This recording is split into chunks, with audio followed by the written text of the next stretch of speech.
In the 4 seasons he's been with the big league club, Cal Raleigh has made a name for himself. Perfect. High fly ball, deep right field. Giddy up, baby, that is way gone. The Big Dumper, as he's lovingly been coined, has consistently been a powerhouse both behind the plate off, pitch low and outside, strike to second, tag applied, and in the batter's box. A high rising drive. This is blasted out of here. Watch out all the way up top. Out to right field, sailing back by the wall, and it's gone. Fly ball, left field, sailing back, gone. Cal Raleigh has homered again. Playing the toughest all-around position on the diamond, he's endured countless errant baseballs, has thrown out many base thieves, has executed pitch calls tailored for hundreds of major league hitters, and has came through for the Mariners with his bat in high leverage situations time after time. In this video, I'm going to go over Cal Raleigh's full career from the time of his beginnings in North Carolina to him winning the Platinum Glove in the MLB. So first, we must go all the way back, specifically to November 26th, 1996, when Cal Raleigh was born in a town called Cullowhee, North Carolina. Cullowhee has a population of about 8,000 people, and as soon as he developed the motor skills to even be able to grip a baseball bat, his father, Todd Raleigh, started throwing him batting practice. Cal Raleigh was a really good athlete when he was growing up, and when he attended Smoky Mountain High School in North Carolina, he was a very prominent two-sport player. We'll get into the baseball in a second, but I do want to highlight his basketball skills. Dude was an absolute hooper. His senior year in varsity level basketball, he averaged 21 points per game, 2 assists per game, 9.4 rebounds, and 2.7 steals. And even though he was a really good basketball player, he was even better on the diamond. Cal would play on the varsity baseball team for Smoky Mountain High School from his sophomore through his senior year. In a total of 284 plate appearances, he slashed 387, 475, 655,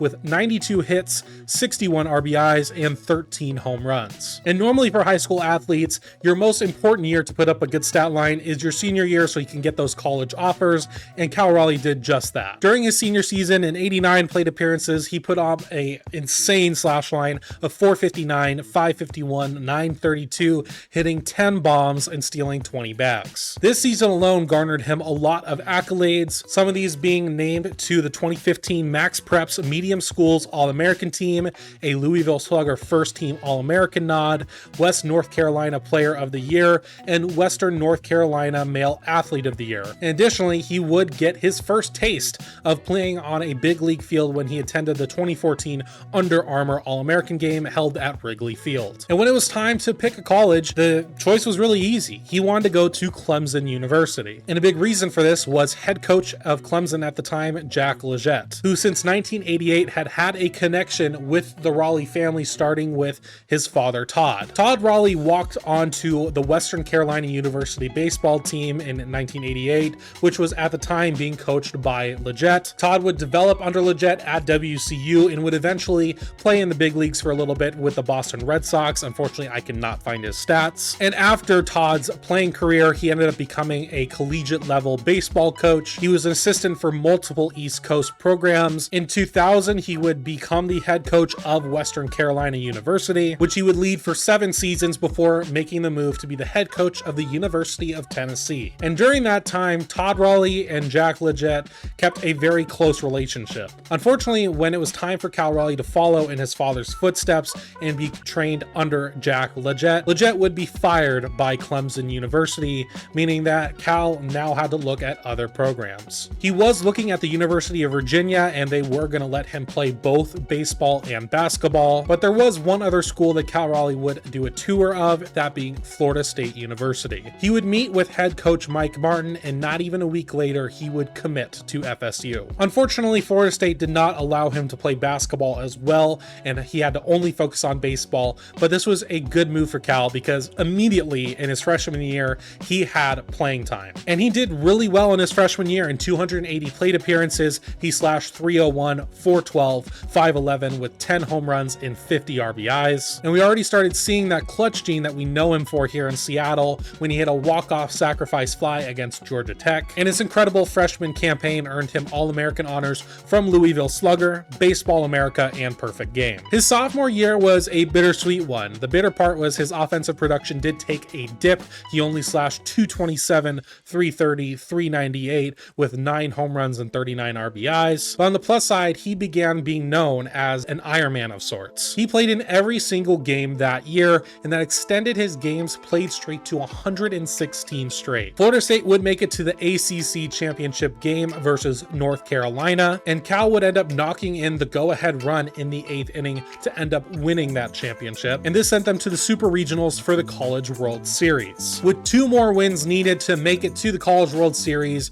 Cal Raleigh played through a 102-degree fever and played the remaining 18 innings of the Super Regional to help FSU get there. Unfortunately, FSU would lose its first round matchup against LSU, which sent them to the losers bracket. They would beat Cal State Fullerton, but then would be eliminated once again by LSU, which leads into Cal Raleigh's junior season, which was the biggest breakout of his career thus far. His offensive production bounced back, posting a line of .326, .447, .583 with 13 dingers, 54 RBIs, and that was in 284 plate appearances. And this was the season he would first play against his former teammate in Logan Gilbert. Florida State played Stetson University twice. Cal homered twice in both games. Neither of them were against Logan, however, that would help spark a friendship when they would later on become Mariners. After his junior year, he would earn all ACC and all American nods. Florida State would once again win the ACC championship, and Cal Raleigh would win the MVP award of that tournament, going 6 for 18 with 3 doubles, 1 home run, and 6 RBIs in only 4 games. Unfortunately, they would not have the same luck as his sophomore year, as they would be eliminated in the Super Regional stage of the College World Series. With his stellar junior year, it was clear Cal Raleigh was ready to make the jump to the major leagues. Initially, Cal Raleigh wasn't even on the Seattle Mariners draft board. However, as discussions kept going, Jerry DiPoto is quoted as saying that he kept getting voted up to the point where he went from a guy we probably didn't introduce to our discussion until somewhere well into the first week of our national meetings to, hey, is this guy the best catcher in the draft? And those discussions would make the Mariners pick him with the 90th overall pick in the 2018 amateur draft. Cal Raleigh would get a couple months off from baseball before having to report to Low A Everett, and he would finish 2018 at this level, but he performed very well in 166 plate appearances, posting a line of .288, .368, .534 with 8 home runs, 29 RBIs, and a 149 WRC+. To start his first full professional year in baseball, he would be sent to Modesto, California to play for the High A affiliate of the Mariners, and his offensive production would continue as he would slug 22 home runs and 66 RBIs and post a line of .261, .336, .536, and 348 plate appearances. On July 15, 2019, Cal Raleigh was promoted from High A Modesto to Double A Arkansas along with teammate Logan Gilbert, and he would play in the remaining 39 games of the AA season, slashing .228, .296, .414 for only a 96 WRC+, which was a bit of a downgrade offensively, but his defense did tick up, getting 34 caught stealings that year. The next year in 2020, the COVID-19 pandemic closed down basically the whole world, and that included the minor leagues. So during that year, he worked with other teammates in practices and scrimmages in Tacoma. But getting back into the full swing of baseball in 2021, he was assigned to AAA Tacoma. Only one step away from the show, Raleigh put up fantastic numbers in the Pacific Coast League, hitting for .324, .377, .608 for a 136 WRC+ with 9 home runs and 36 RBIs. And this performance earned him a call-up to the MLB roster,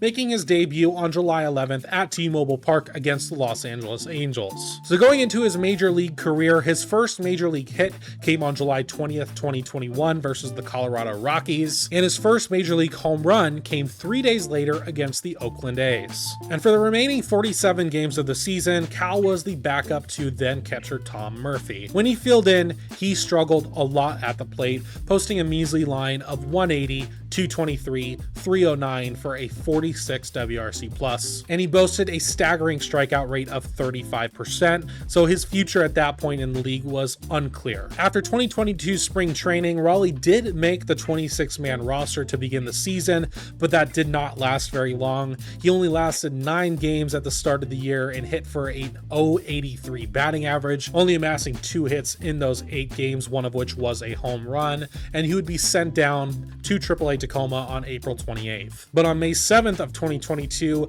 catcher Tom Murphy would hit the 10-day IL due to a dislocated left shoulder, and Cal Raleigh was back up again. For the first 3 games back, Cal Raleigh would not get a single hit and would strike out 5 times, but on May 15th, an absolutely monster 2-run home run would be the turning point for both Raleigh's season and ultimately his career when he hit one basically third deck against the Mets in Citi Field. And current Mariners television announcer Aaron Goldsmith remarked this moment as the absolute line of demarcation in Cal's career. After this home run, Cal became the full-time catcher. Tom Murphy's season would ultimately be cut short due to this shoulder dislocation, and Cal Raleigh would play very well for the remaining 102 games, slashing .224, .291, .513 with 25 home runs. He would end the year leading all MLB catchers in home runs with 27, and that would also be enough to set the Mariners record for home runs by a catcher in a season. But out of all of those 27 home runs, the 26th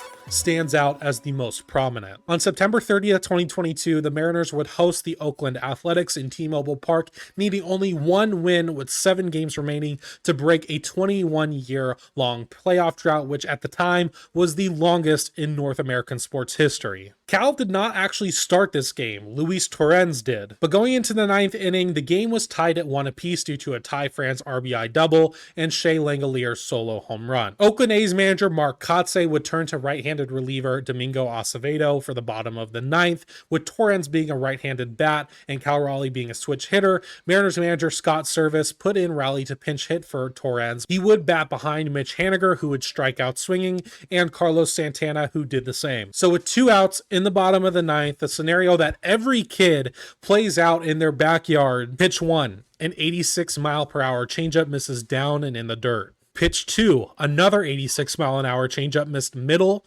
but low. Pitch 3, an 86-mile-an-hour slider placed inside is fiercely cut through but missed for a strike. Pitch 4, a 92-mile-an-hour fastball misses in the dirt. Pitch 5, another 85-mile-an-hour slider, this time placed outside and down, is swung through for a strike. Pitch 6, an 86-mile-an-hour slider down and in is fouled off down the first baseline. Pitch 7, history is made. The pitch from Acevedo, a drive deep to right field, down the line. The Mariners win this game 2-1. The dream lives. They're going to the playoffs. The drought is over. Cal Raleigh, wow! Hey now, hey now, hey now. Only 155 days after being demoted back to AAA, Cal Raleigh had ended the drought and immediately made him a Seattle sports legend. Since the drought-ending homer, Cal Raleigh has steadily become one of the most underrated catchers in the game, breaking records and accomplishing incredible feats. On May 15th of 2023, the Mariners would go to Fenway Park to play the Boston Red Sox. In the 5th inning, Raleigh, batting lefty, smacked a 92-mile-an-hour sinker from Tanner Houck deep into the red seats in right field, and only 1 inning later, he would take a sinker for his first pitch over the green monster in center field. A 434-foot shot that etched Cal Raleigh into the record books as the first catcher to homer from both sides of the plate in Fenway's 112-year existence. And in 2024, he would accomplish this feat twice in the span of 3 days, once in San Diego and one more time in Anaheim. Cal's clutch gene has been present in his game since the beginning. He's hit 3 walk-off hits in his career thus far, 2 of them being momentous home runs. Along with the drought ender, Raleigh hit a walk-off grand slam against the Chicago White Sox in June of this year. And if you're curious what Raleigh's most clutch hit of his career was, when we look at wins probability added during an event, it would not be the drought ender, it would not be the walk-off grand slam, it would actually be a 9th inning double off Rangers reliever Brett Martin to score JP Crawford in 2022. That hit alone garnered a wins probability added of 0.487, only 19 points higher than his rainmaker. At this point in his career, it should be expected that Cal is not going going to hit for a high average, but he's going to hit tanks. He's led MLB catchers in home runs the last 2 seasons, hitting 30 plus in both, and he's broken the record made by Mike Piazza for the most home runs hit by a catcher in their first 4 seasons with 93. Fun fact, 9 of those home runs have been against the Toronto Blue Jays. And I've mainly only talked about Cal Raleigh's offense thus far. Let's talk about his defense. He's simply been phenomenal behind the plate. He's led the league in defensive caught stealings the last 2 seasons with 43. His framing has continued to improve, going from 6 catcher framing runs in 2023 to 13 in 2024. And although he was snubbed of the Gold Glove in 2023, he finally got his recognition this year, not only winning the Gold Glove, but the Platinum Glove as well, which is given to the best overall defender in each league. And last but certainly not least, the most important part of a catcher is his relationship with his pitching staff. The catcher is responsible for knowing each pitcher's repertoire, how it's best used, and tailoring that to the scouting report for each hitter. And from early on in his professional career, Modesto to be exact, it was clear that Cal Raleigh was more involved in this relationship than lots of other catchers. An example of this is a story by Jerry DePota when he went to visit Modesto and check out the club there. Cal Raleigh and Logan Gilbert were both playing for the Modesto Nuts, and one thing he noticed was Cal Raleigh on his off day was still working really closely with Gilbert both pre-game and during the game. They were both consistently going over hitters reports, and Cal Raleigh was charting Gilbert's game and having meetings with him in between innings to show him what he was doing right and wrong. And this relationship has continued, and his relationship with all the pitchers has continued through to the present day. One of the best stories to come out of the 2024 season was with starting pitcher Brian Wu, who started the year on the IL and had multiple injured list stints throughout the first half of the year. And during that, Cal Raleigh would take him aside for a one-on-one conversation, preaching about the importance of preparation and dedication. And after this conversation, Wu did get healthier, and he stayed healthy, and he's delivered some of his best work to date. In 2024, Cal Raleigh has led the Mariners starting rotation to lead the league in ERA, innings pitched, and whip, and Raleigh was a big part of that as he caught a league-leading 1,122 innings. Cal Raleigh is a complete player. He's great behind the plate, he's great at the plate, and he's obviously a huge leader in the clubhouse, which leads into the discussion of, do you give him an extension? Raleigh is still club controlled through the 2027 season, and by the time he becomes an unrestricted free agent in 2028, he will be 31 years old. As he plays the most physically demanding position on the field, there are valid concerns about his stamina. By the time he's 31, would his body be able to still keep up with the wear and tear? We've already seen Cal play through a broken thumb for the ending of 2022 and the playoffs. Along with that, he also had a torn ligament in his left hand, and earlier this year, he played through a broken tooth, which required emergency dental surgery a day before playing a game against a division rival. There is no doubt that Cal Raleigh is one of the toughest players in the major leagues. But with that, there's obviously valid concerns about his health going forward. I personally think Cal Raleigh should absolutely be extended. He is a franchise cornerstone. It's up to the Mariners to not make him catch 1,100 innings per season. That's just simply not sustainable. Behind Cal, since he took the starting job, they've had guys like Luis Torrens, Brian O'Keefe, Sebi Savala, and Mitch Garver, none of whom could really hold down the position if Cal Raleigh had to hit the injured list, so he's had to play through these injuries. I personally don't trust the Mariners organization in protecting Cal Raleigh like they should. I sure hope they do, but we'll see how that goes. Although Cal Raleigh is not the MVP of the major leagues or of the American League, he's been the MVP of the Seattle Mariners for the last few years. If you like this video, I would really appreciate it if you subscribe to the channel. It's free, and you could leave a like as well, and comment down below your thoughts on Cal Raleigh. I did do a written version of this exact video, which is going to be on my Substack, which will be in the description, so I appreciate if you subscribed as well and read that. But that's going to be it for me. I will see you in the next.